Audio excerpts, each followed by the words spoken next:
This is the Tenkara Angler Level Line Podcast, where we talk about anything and everything fixed line fly fishing. Welcome to the Tenkara Angler Level Line Podcast. I'm your host, Mike Agnetta, and tonight I'm joined with three of my Tenkara Angler colleagues. I'll introduce you to them now. I've got Amanda Hoffner. How you doing, Amanda? Hey, I'm good. How are you? Very good. Matt Smet. How are you, Matt? I'm doing great. Happy to be here. Good to see you all. Yeah, great to have you. And Anthony Naples. How are you, Anthony? Hey, great. Peachy. Peachy. I love it. I love it. Well, you know what else is going to be peachy? I think this episode's going to be peachy. Anthony, at the end of our last episode, kind of put a call to action out there to all of our listeners to, ask us some questions or throw us some topics to talk about. And we gathered a whole bunch of them on our website, on our YouTube, and various social medias. And Anthony's going to kind of play host tonight and kind of toss them out for, I guess for our feedback. So at this point, I'll kind of toss it over to you, Anthony, and you can kind of start with the Q&As. Okay. All right. Thanks, Mike. Yeah, so it looks like you got about 6 questions in that we're going to, well, maybe 7, because I think someone doubled up. At least one person doubled up. So we got about 7 questions. I'm going to fill them out to you guys. And as always, listener and viewer participation is highly encouraged. If you guys all have comments on these questions, I'd love to hear what you have to say in the comments and on the blog post or in the YouTube video. So we've got some questions here. The first one that I want to send out to you guys came in, and it's from Andy. This was on the Tenkara Angler post when I asked for questions. And he says, I'm new to Tenkara and I'm loving it. I also enjoy your podcast. Thank you. Appreciate that. I'm wondering about level lines and furled lines. It seems like almost everyone uses level lines exclusively, but I find that furled lines tend to cast a little easier. Why are level lines the standard? What are the differences in casting and fishing between level and furled lines? Are level lines really that much better than furled? And what do you guys use most often? So I'm going to throw that out to Matt first. You got anything to say about that? Well, I think the reason that level lines are the most popular is that they best serve the core concept of Tenkara fly fishing. And that core concept is using a longer rod to keep a light line off the water. And level line is the lightest line you're going to get. So that really drives to the heart of it, is that level line really addresses the fundamental idea of Tenkara the best. So that's my take on that. Okay. All right. Well, that's pretty simple. How about you, Amanda? What are your thoughts on that? So the actual question was what our opinion is, right, on furled lines? Yeah. So he asked, what are some of the differences in casting and fishing, and are level lines really that much better? And what do you guys use most often? Yeah. So better to me is relative to each person. I actually started out with a furled line. It's heavier. It's easier to cast when you're first starting out. But as I wanted to, like Matt said, keep my line more off the water, I did gravitate towards lighter lines. I also feel like even with the wind, I don't necessarily need a heavier line. I need to just adjust how I'm casting. So usually my wind is to my back. I really like to keep my line off the water as well, and the best way for me to do it is using a lighter line. I can't necessarily use a longer rod where I fish, so I'll use a smaller line. With that being said, I fish a lot with Nate Camp when I lived up in New England, and he strictly dickly fishes with a furled line, and he catches fish. So it's not necessarily, what is Tenkara? Yes, it is a long line with a light line, but it's also what works for you. So that's my take. All right. How about you, Mike? What do you've got to say? Well, I've got a couple of things to say, I guess. So I think both Matt and Amanda touched on the keeping the line off the water. And for those that aren't familiar with what exactly that means, a furled line or even a floating line, those are used in Tenkara a lot too. They have more mass than a level line does. So when you cast that line out there and if you're keeping a tight line, at the end of your rod, the mass wants to kind of drag back towards you. So what happens is that you don't necessarily get a pure drift if you're trying to drift, because you have the weight of the line pulling the fly back to you.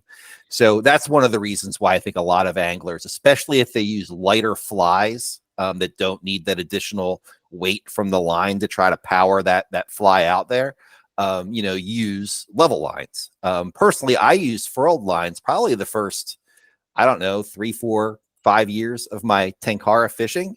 And the main reason for that was honestly the length. When you buy a furled line, you have a fixed length line. And I was really only using 1 or 2 rods, and they were all 11 or 12 feet long. So I was able to buy basically one line that matched the length of rod that I like to fish the best. But like Matt mentioned, if you go to longer lines or you have different length rods, it's just honestly a lot of times easier to have a spool of level line that you can cut to whatever length you want it to be, as opposed to, paying 25 or whatever dollars for a furled line that is, either 11 feet long or 12 feet long or 13 feet, like whatever it is. You can't adjust it, basically. I guess you get a little bit tricky by adding or subtracting tippet to the end to extend your length, but it is a fixed, it is a fixed line, length line in that scenario. The other thing that I would like to add, though, is I don't know the person who asked the question what they fish for. A lot of what we're talking about are basically trout situations, but if they do like to use their Tenkara rods to fish in warm water, whether it be ponds or whatever, where the line isn't so important, like a furled line or a floating line is great. I live in Florida. I fish for bass and panfish in ponds, and a lot of times I want that line to sink. I want it to go under. And throwing a heavier fly on a furled line is what I like. I have a dragon tail hellbender that I use for a lot of the fishing that I use, and I put a furled line on it because I'm throwing a big fly and I want that line to sink down, because quite honestly, the bass and the panfish aren't line shy like maybe a trout is, or as we perceive a trout to be. So there's a lot of different reasons why you might want to choose one line over the other. But as the why one has become the standard, it probably has to do with it being light, keeping the line off the water, and getting pure drifts. What are your thoughts, Anthony? Where do you go? So I'm kind of if I had a fishing valet, if I had a fishing caddy, that was with me all the time, I think I would use furled lines like almost exclusively, because I would want rods, different length rods with different length lines, and I would be able to tell them, hey, give me this one for this hole, give me that one for this run. and because I think, like, if you haven't fished with a furled line in a while and you put it on, you'd be stunned by how wonderful it feels to cast.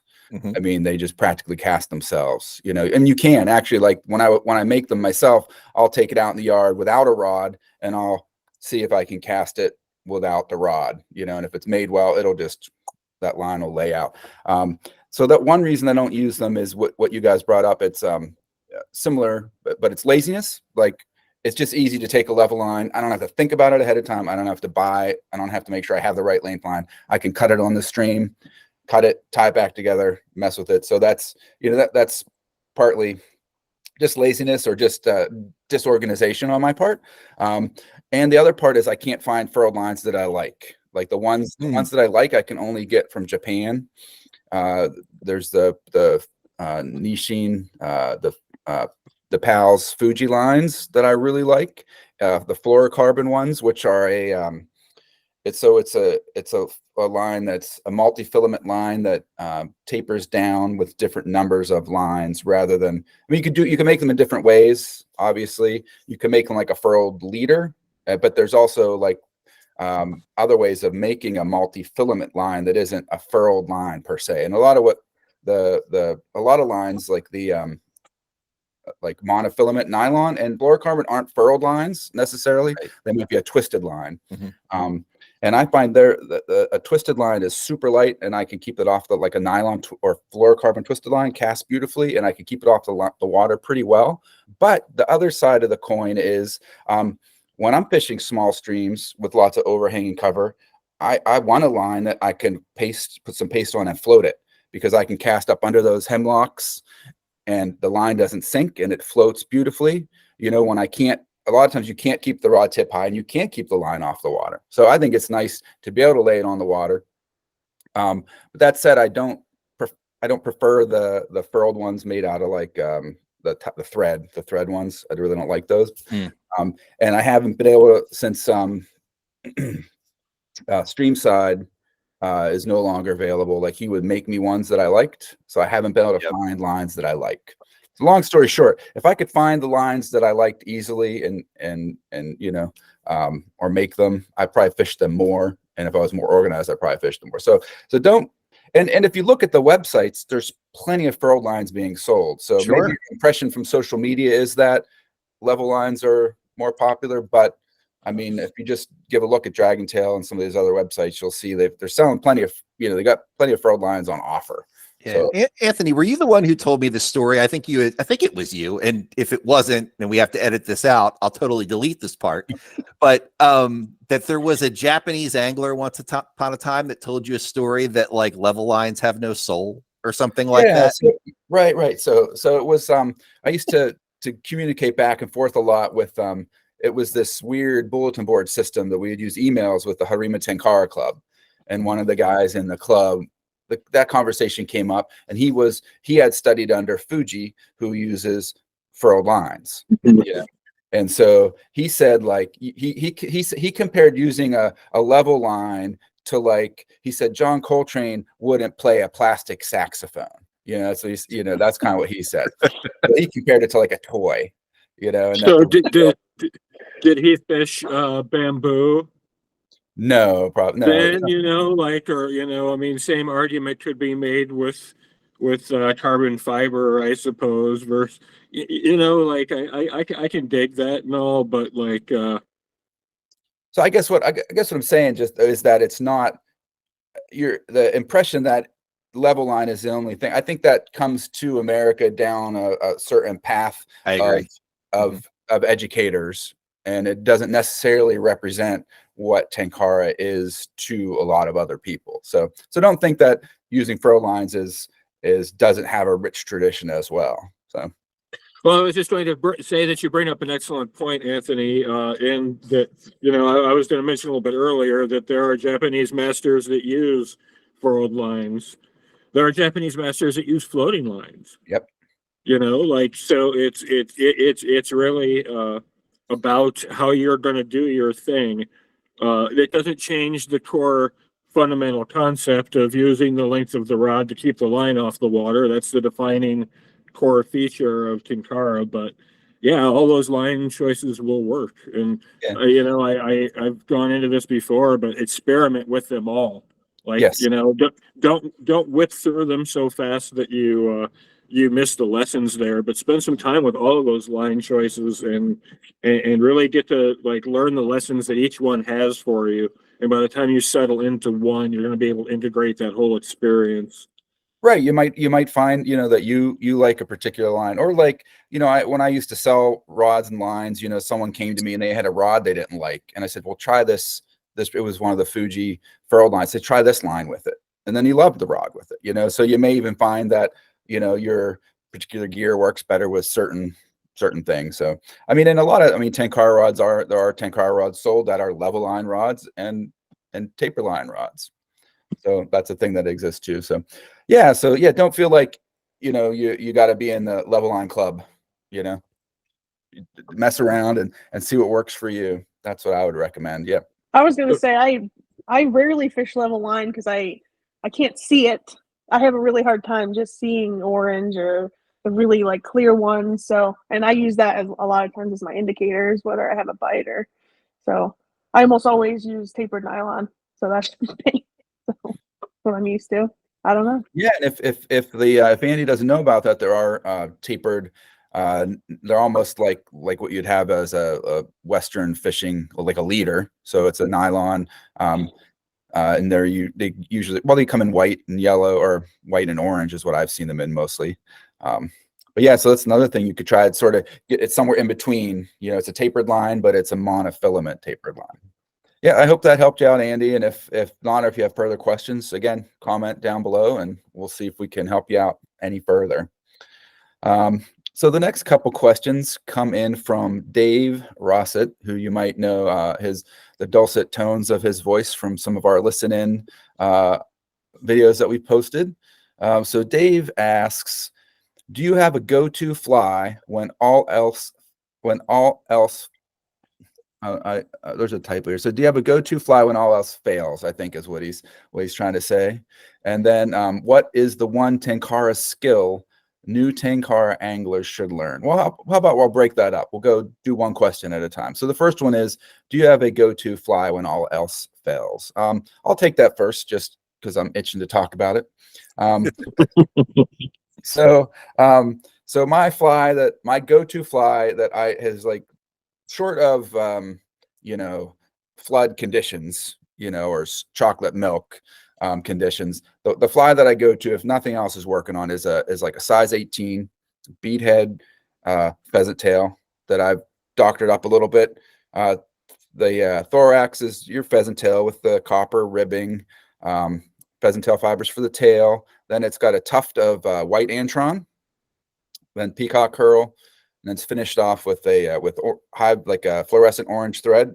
So there's a hot spot of orange, and I usually just do them with a gold bead. And in that size 18, I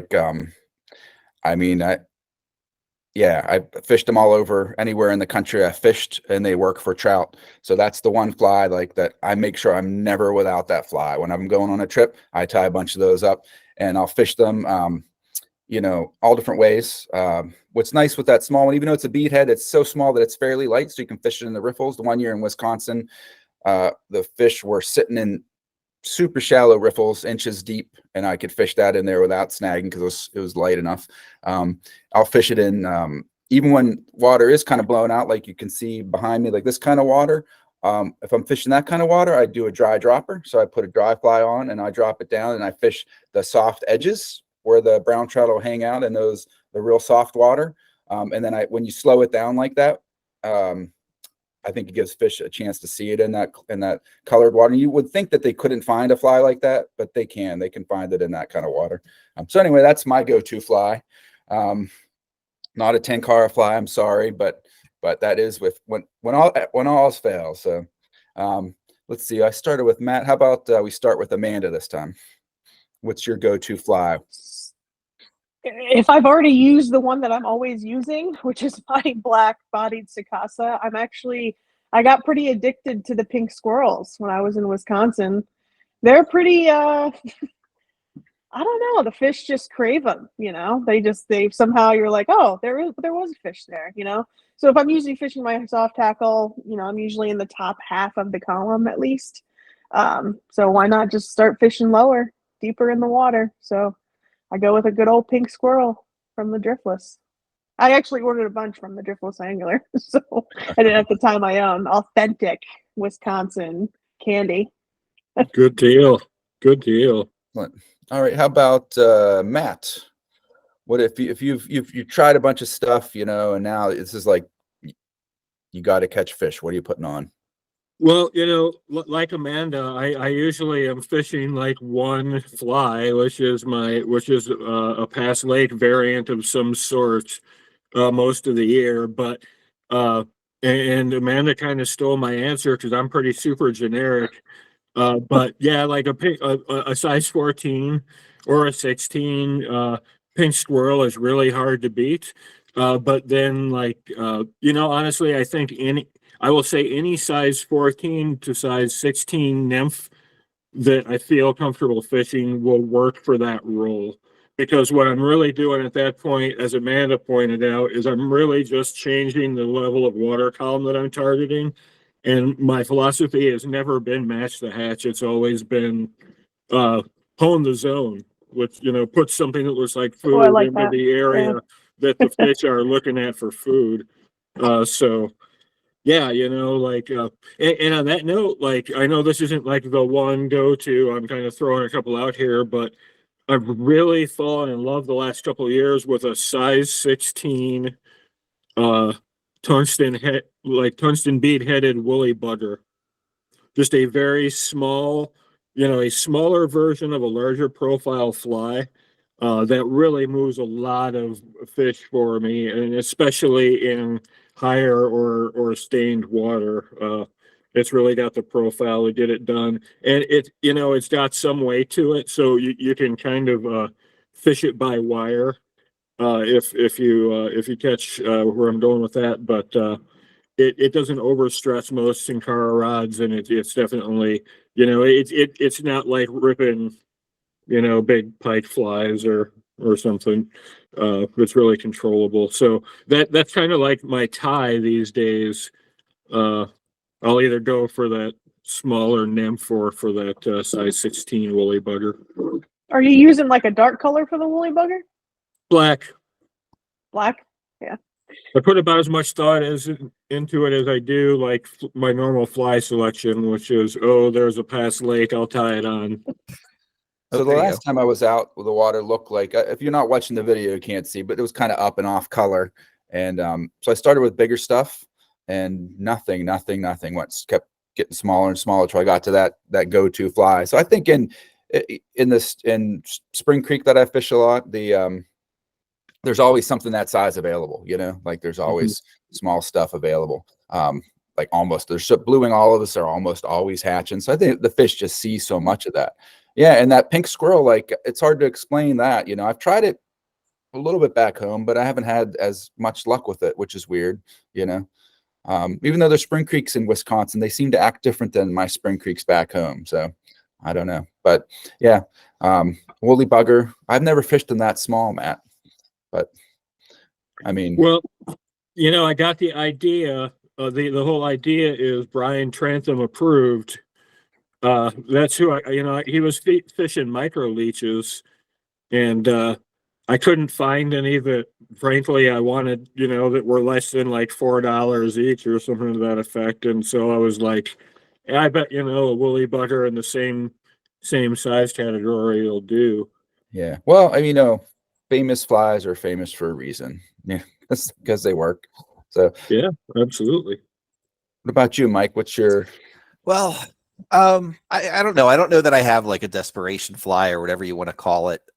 We did just do a fly swap, or we're in the middle of a fly swap with the Appalachian Tenkara Anglers Facebook group. And I think, if I recall, the theme was your go-to trout fly. So maybe that's what I'll bring up. What I tied for that is basically just a bead-headed Sakasa Kabari. Although I'm not like, married to the Sakasa part of it. It could be a June Kabari or whatever, but I do like the soft hackle on there.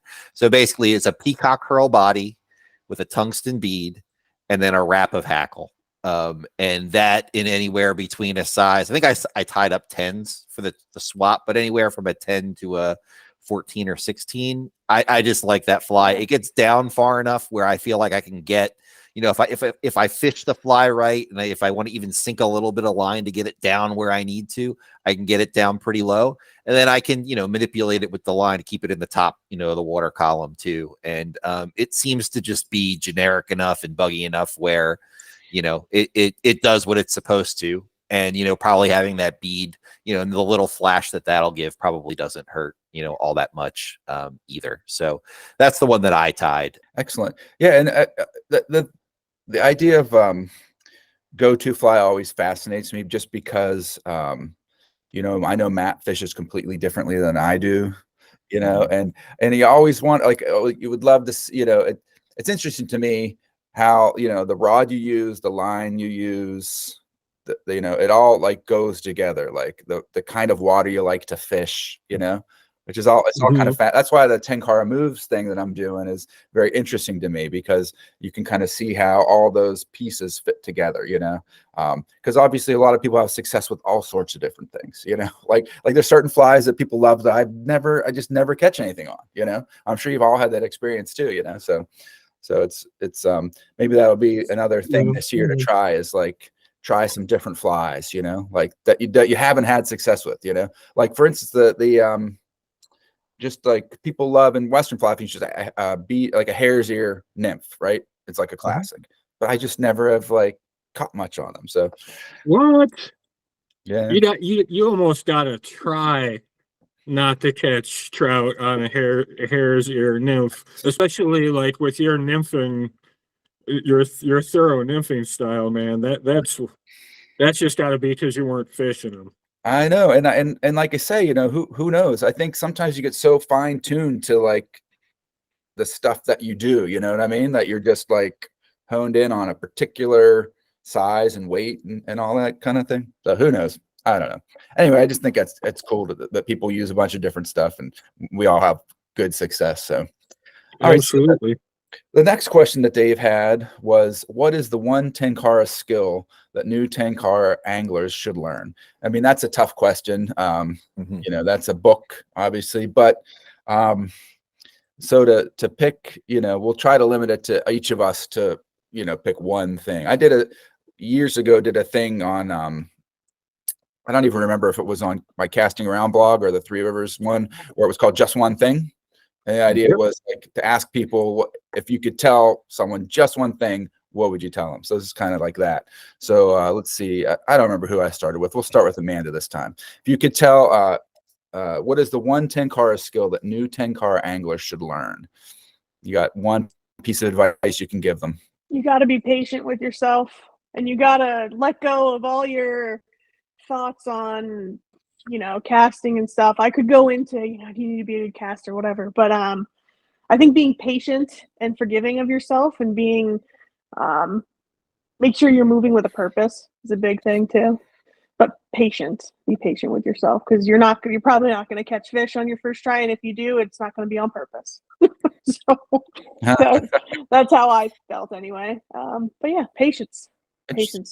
Excellent answer. That's yeah. That's maybe the best answer of all. But let's see what else we got. How about you, Mike? Well, on a previous podcast, I think we had a similar question, and I mentioned reading water. But since that's not a specific Tenkara skill, I'll kind of skip over that. I do think that's like really important that you need to know, especially if you're just a new angler, maybe not a new Tenkara angler, if you come from Western fly fishing or something else. But I brought a little prop just to kind of show it. But like, I don't know what the right word is for it. People you can get really geeky with it, but it's basically putting English on your cast, right? So it's that concept where, most people just cast in a straight line like this. But when you're casting and you kind of flip your wrists to one direction, the line goes in the other direction, right? And that's really helpful, especially if you're fishing horizontal to the water. You want to like do a long drift or whatever. Instead of just casting upstream straight and having it go down, you can cast upstream in this direction, but then kind of flip your wrist in this way, and the line will lay out like that, and it'll give you a longer, truer drift. If you do that. Conversely, you can, shorten up your drift too. If you make it go this way, the line will go this way and your drift will start, and you might be a little bit more tight lined at the beginning of your drift too. Again, I don't know if that's maybe necessarily a beginning skill, but it's one that as you get comfortable with casting a rod or whatever, if you're able to put English on your cast a little bit, you're going to, I think you're going to be able to manipulate that line in a lot, more effective way, and either get, like I said, keep the line up in the column, down in the column, and have it go wherever you really want it to go. And it's a cool little skill once you kind of master that, to really be able to control your depth and length of your casts. So that's a great answer, Mike. Yeah, maybe a little bit advanced, but it's like an idea to put in people's heads for like things that they can move on to next.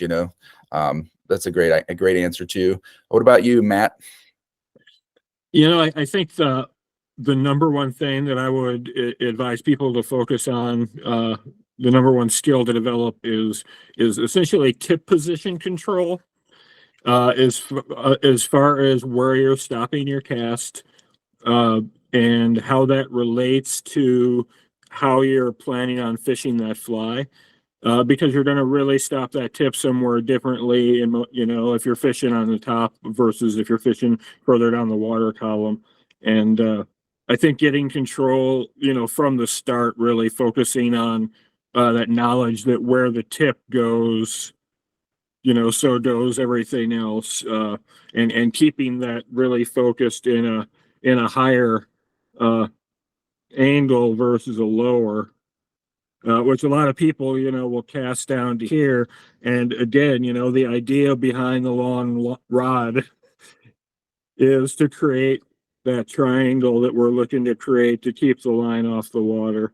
And the more your tip is dropping, the more you're giving up on that, and the more you're laying almost the entire length of your line on the water.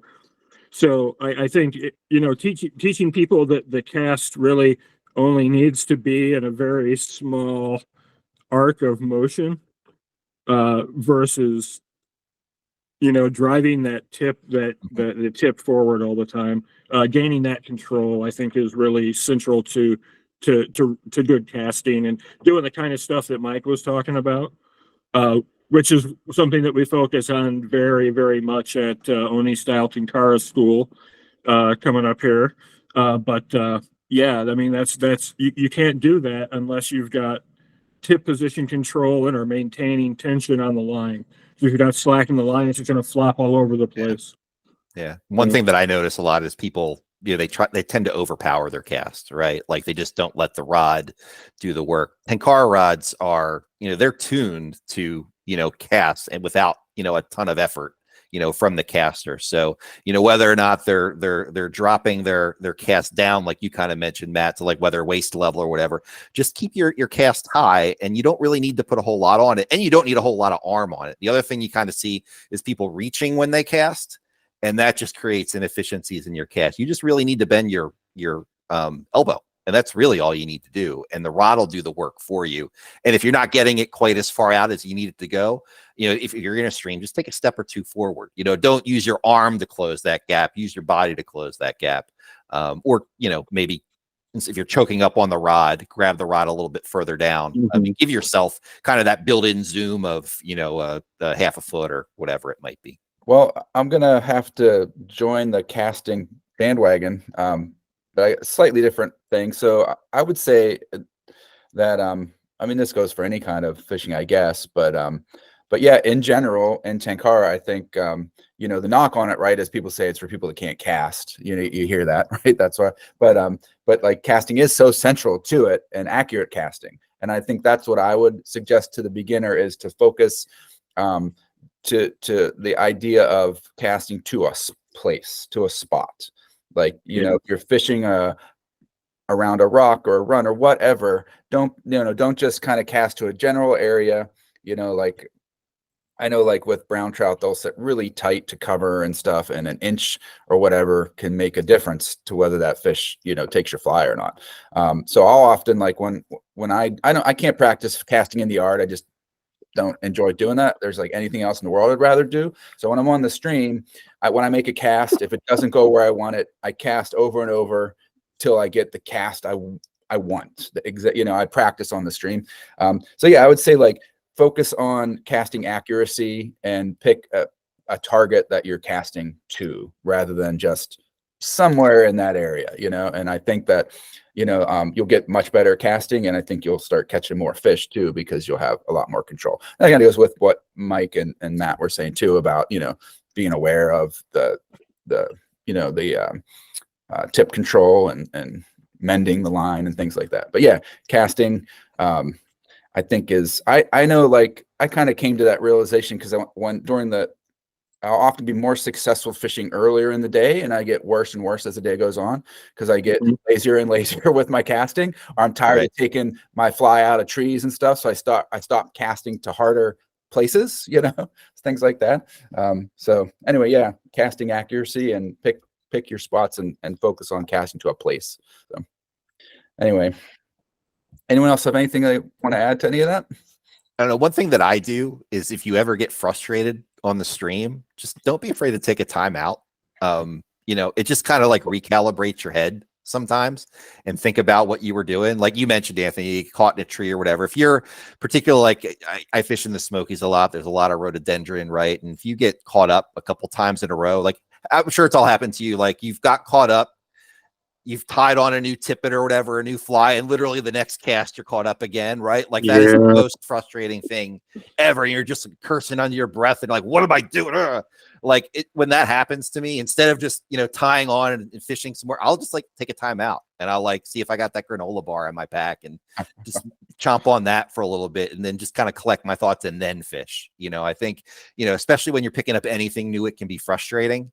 And don't let the frustration or the learning curve take the joy out of fishing for you. That's what this is, after all. It's it's something that people do as a hobby. They do it as whatever, relaxation, whatever it might be. But don't let getting caught up in a tree or stuck on a rock or whatever it might be, get to you too much. With everything, it's a learning curve, and luckily for Tenkara, usually that learning curve is relatively quick, at least to getting the basic skills and being able to catch fish. Yeah, good. That's a good point, Mike. And I'll tell you, like right now, like winter fishing and early spring fishing, I find so frustrating because you can't see the branches as well. When there's no leaves, I get stuck in the branches all the time because it just doesn't, like, I don't see them. Like they're not in my focus. So yeah, that is a good. I just think the fish are in a bad mood this time of year. So patience. Gets back to what Amanda was saying, right? Mike, you gotta take a step back. And I was thinking about writing an article on exactly what you're talking about, though, Mike. Because if I take the time to re-rig, like I almost always get stuck in a tree on the first cast again. In 5 minutes, So yeah, absolutely. And then actually, this is all. I'm going to add a second thing. It's kind of related to what we're talking about. And I noticed this. And I think if you're coming to Tenkara from Western angling, this may be a slightly different thing, but when you have a snag, I'm not going to get into breaking rods and stuff, but just that this happens to me all the time, and I should know better. When I get a snag, that because the Tenkara rod's so long, if you try to pull that snag off, and the line's so light, often it's going from the snag you're in to the snag over there. Right from one to the other. So if you're new to Tenkara, like remember that. If you can get a hold of that line and pull it out, you get your hand on the line rather than using the rod, because I do that all the time. I go back and forth from one snag to the next. So anywho. Now, have any of y'all ever had like a similar slingshot effect when you've got a fish on and they let go every time and it snaps back up into a every tree? Time. I swear they plan that stuff. It's the worst. Yeah. Oh man. Yeah. And then like the spring, like I don't know about you guys, but like it takes a while to get back into fishing, condition, right? Just to get your skills back up and everything. So it's always I'm always a little rusty. Let's see. So the next question. Now this one, we kind of talked about this, and we may not have a good answer for this question, any of us. I'm going to put it out there anyway, just in case a listener or someone watching on YouTube, maybe they've got, the technical background to address this question. Because I know that we don't. I'll speak for myself. I don't. But you never know. Someone out there might have some insight, and they can help Gary out. So Gary posted the question. He said he's recently experienced a couple of mid-rod breakages under load on 2 different rods. And he says that neither was associated with an anomalous stressing event like a snag or a hard hook set. He says he's religious about cleaning and drying the rods after each use. And he says in this case, the only common factor that he can see was the ambient air temperature, which was below freezing during both occurrences. And he says that he's read papers that suggest epoxy that's used in carbon fiber manufacturing can become brittle in cold temperatures. And he asked, do you know of any articles or have personal experiences that could shed light on Tenkara rod strength as a function of temperature? And I personally, I don't have, I can't comment on that technically. And so I was trying to think back to rod breakages in the past, and I can't seem to. It may be something I never thought of, whether I was breaking rods in the cold more than in warm weather. I don't think I ever made that connection. So I can't say specifically that I've done that. I don't know if any of you have noticed that in cold weather, you might break rods more easily, or if you got any insight. I'll just if anyone wants to jump in on that one, I'd say go ahead and jump in.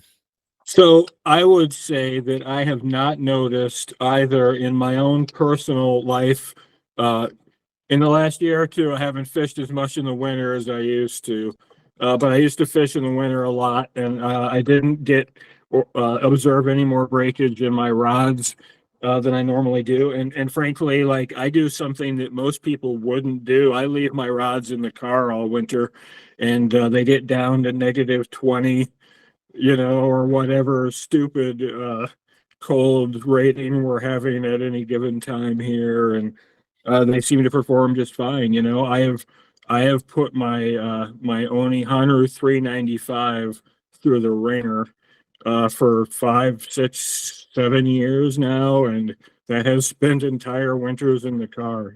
So and then when Mike and I had Badger, like I did not notice a huge upswing in brakes or malfunctions during colder months. That was not something that I ever observed. So I have seen no, admittedly anecdotal evidence, but I've seen no evidence to support there being any particular threat from the cold.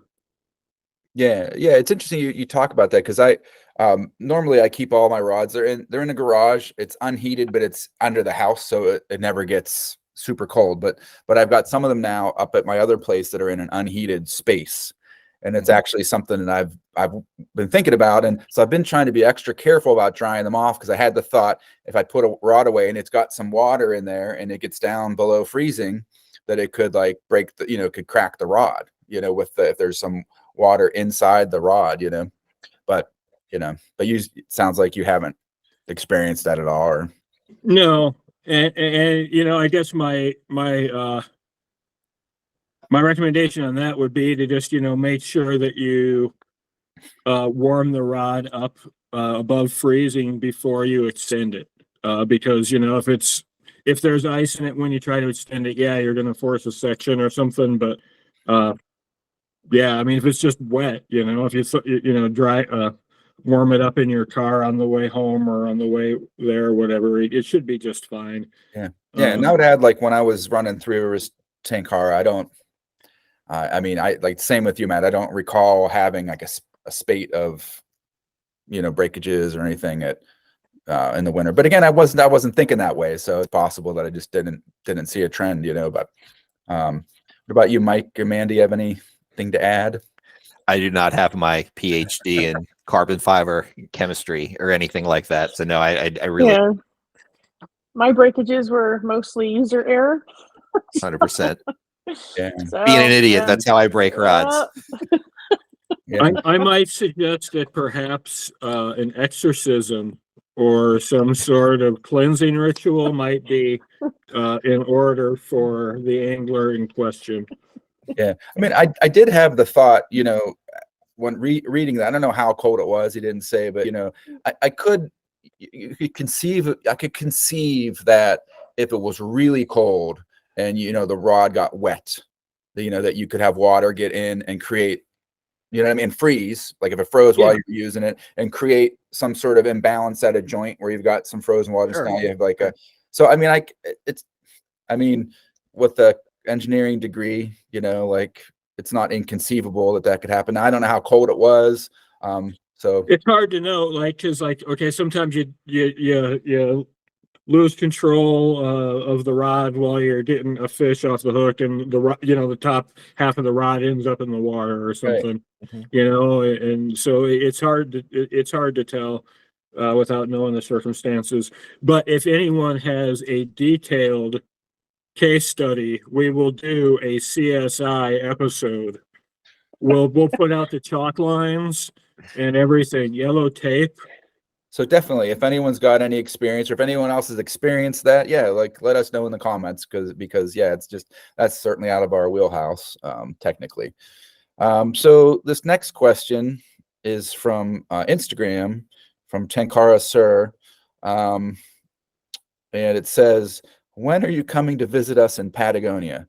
So I'm going to field that one first. And that when I hit the lottery, I've been playing the Mega Millions and the Powerball. So as soon as that happens, I'm totally down there, because that's like, bucket list destination. But in all seriousness, that's a huge a huge trip. So I mean, I think we'd all love to get down there, but you know, that's the kind of trip that I don't think I can swing without taking my wife along with me, and she's not going to want to do a lot of fishing. So yeah. What about you guys? You have any plans or hopes to ever get to Patagonia?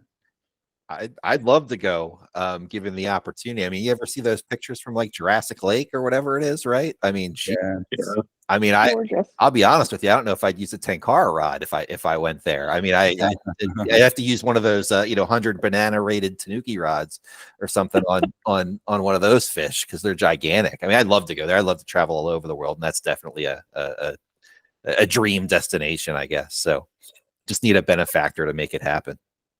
Yes. Yeah. So, hey, exactly. If you're listening out there and anyone wants to, send us to Patagonia, I think we'll all sign. Who sent you? Who sent that? Sorry.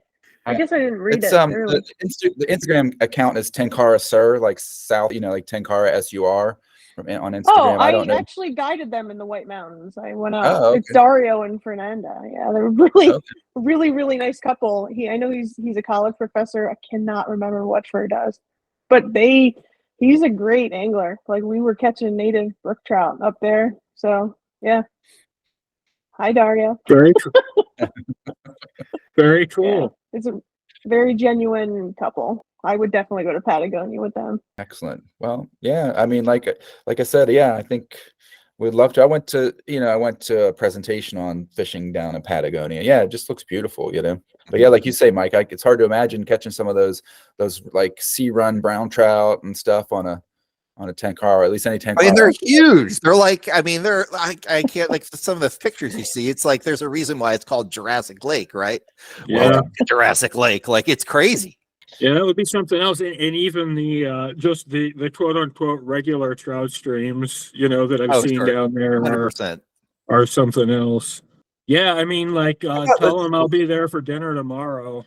Cook extra for the big Midwestern guy. But, you think you could drive all the way down there, Matt? You could just. Wow, I bet I could. Well, I mean, I bet there is road. Let me put it that way. There's road to complete, the task. But that would be a heck of a trip. I'm gonna actually read a book where a guy went, all the way from Tierra del Fuego through to, I don't know if he got all the way to the U.S. and he had to have, he had ex-military people working with him and stuff because it's logistically it was very complicated. Yeah. But so I'm going to throw this out. This is a question that's kind of related to that. What's your bucket list like? One place that you would like, you really want to go? What's your bucket list location? There you go, Amanda. What's your? That's a big question. Bucket list. Yeah. To fish Tenkara. Yeah. Fishing Tenkara. Yeah. Okay. Fishing Tenkara. I mean, I got to go to the homeland. I'm half Okinawan. I want to visit Okinawa as well, but Japan would be really, that probably is, hopefully, maybe not this year, the next year after that, but Japan for sure. Yeah. Excellent. Matt? Well, that's really hard because there is like pretty much nowhere that I wouldn't be interested to check out in the world. But as far as fishing goes, New Zealand really speaks to me, not only because of the trout fishing there, but because they filmed The Lord of the Rings there. And so I could totally geek out and go and see all those sites. But then also like what is it, the Taiman or Taman in Mongolia? Taman, yeah. I mean, those are like Jurassic Lake sized fish also, like. Yeah, something like that because that's just, I've focused most of my fishing on small streams, and like, going after a large species like that would be a big change for me. How about you, Mike?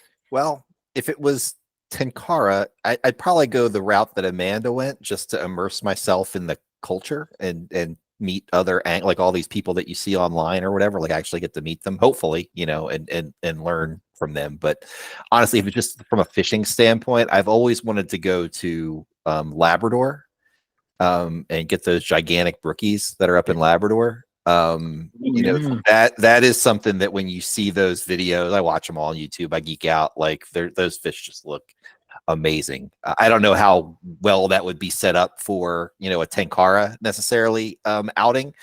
Sometimes those guys fish out of boats for them.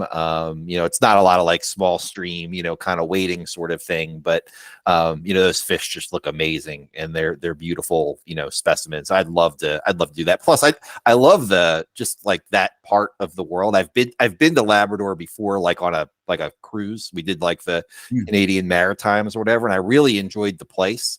And I just would love to visit that area again, just with a sportsman cap on this time as opposed to a family vacation cap. I didn't get to do that when I did it the last time. Cool. Yeah, I kind of like what Amanda said. Like I have this, I would love to be able to fish in all the places where, you know, like my ancestors come from. That's kind of would be a fantasy. That's cool.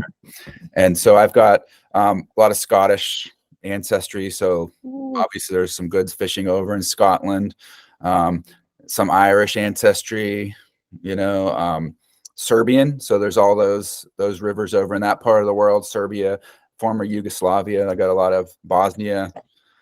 So, and then Italy as well, you know, so there's a lot of Tenkara in a lot of those places. I mean, a lot of Tenkara possibility, but I think the first one I'd like to get to Scotland, and that's I think where I would go, and it's kind of realistic. But yeah, and I know like the island where some of my ancestors were from, you know, and stuff. So I don't know if there's any trout fishing on that island, but look into that. But I think that'd be cool to fish Scotland. I just love the way it looks. I lived in Maine for a while, and like I love that kind of the barren, rocky nature of it, you know, and those streams, you know. So I just love. You feel like you're in a different place when you're in Maine. So I hear what you're saying. That's probably I can see that in Scotland too. That's pretty awesome. And then, you know, in Scotland, I don't remember what there is actually there's char in Scotland too, which a lot of people don't know about. So you can you know, they're in there's like a landlocked char in some of the landlocked. That's cool. Yeah, like I'm not sure if they might be like Dolly Varden, you know, like is where they come from. So you could do that too. You could fish for, you know, you could do the brook trout, then you could do your Iwana, and then your Scottish char, fish for char all over the world. Which I think it's fascinating that there's char in the, you know, the Appalachians and in Japan, you know, and then I think that's kind of fascinating. But yeah, so I'd say Scotland, I guess. Short answer. So let's see. We've got two last questions here. Appalachian AF. Not sure what that stands for. I could guess, but they ask, for those new to fixed line fishing, can you explain the differences in Tenkara and fixed line fishing? Does anyone want to field that one? I'm happy to talk. I'll take it. Okay. All Tenkara is fixed line fishing, but not all fixed line fishing is Tenkara. So fixed line fishing, by definition, is going to be, you know, no reel with a line attached to the rod or pole. And there's dozens, if not hundreds, of styles of fixed line fishing that humans have developed all over the world. Among them is Tenkara, which is characterized by the long rod, light line concept, and the whole like pursuing char and trout on, you know, on high gradient water type of thing as the core concept. So yeah, like one is a category and one is a specific technique within the category. Yeah, I mean that pretty much sums it up. I mean, for me personally, I try to be, these days, I know I wasn't always careful in the past, but I try to, you know, when I'm using dry flies and nymphs and things like that, I always try to characterize that as fixed line fly fishing, and which is probably what I do more than anything, if I'm honest. But yeah, so we're all honest here, Anthony. But yeah, fixed line, which is interesting because I wonder if I mean, and I don't know if any of you know the answer to this. Do we know if what we call fixed line fly fishing, think about fishing dry flies, nymphs, dry droppers, streamers, things like that. Is that an American thing that happened, or were there people like in Japan? I guess looking at Tenkara, not the whole world of fixed line fly fishing, but yeah. Does anyone know, like in Japan, say, were there people fishing dry flies and things on fixed line rods at all? Does anyone know? I mean, I'm sure there was someone. I don't. Was there any kind of movement of people doing that? Do you know?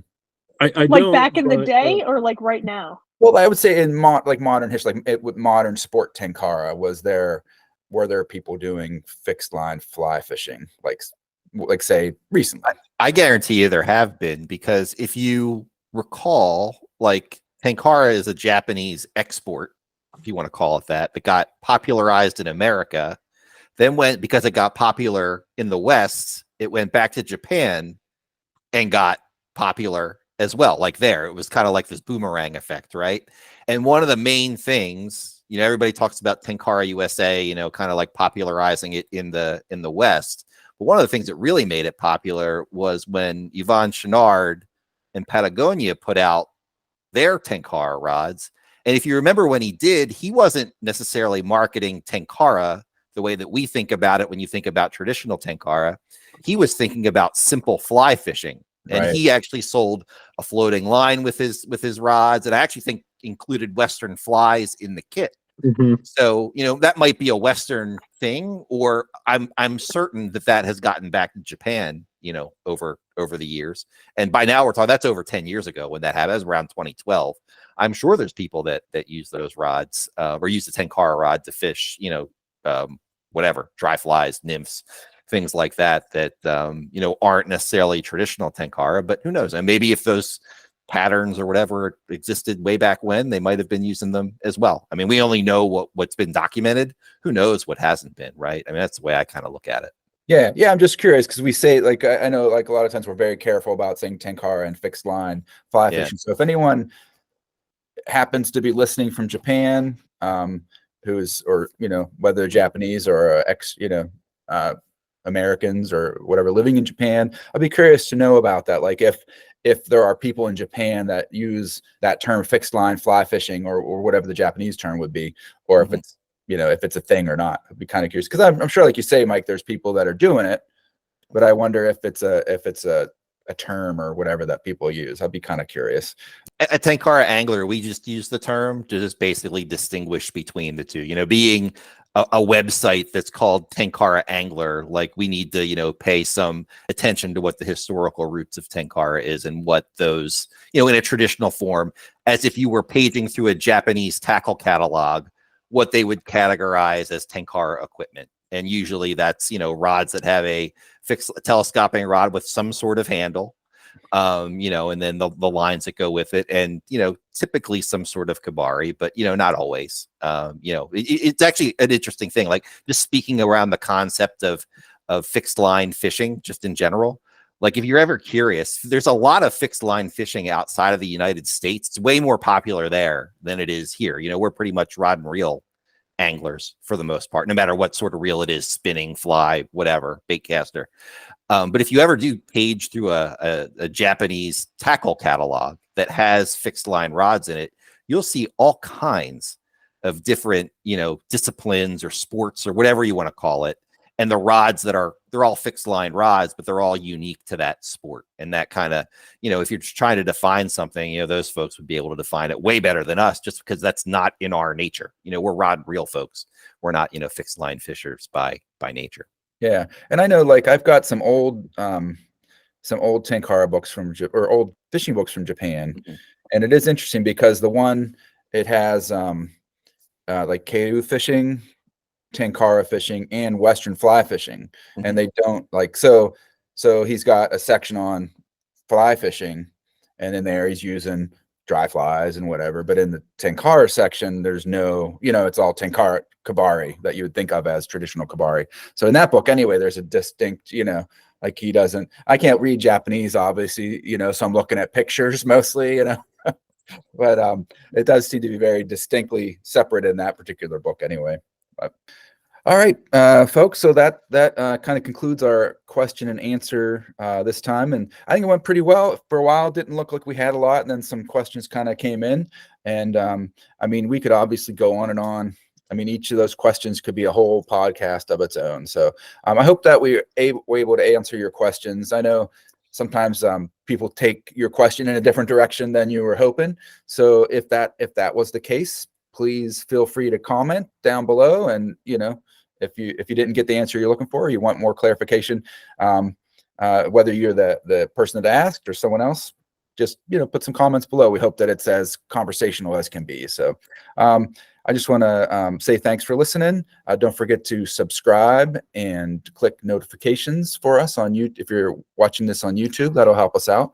And thanks, Mike, Matt, and Amanda. Appreciate joining us today for this Q&A. Cool. Thank you. Good to see y'all. Bye.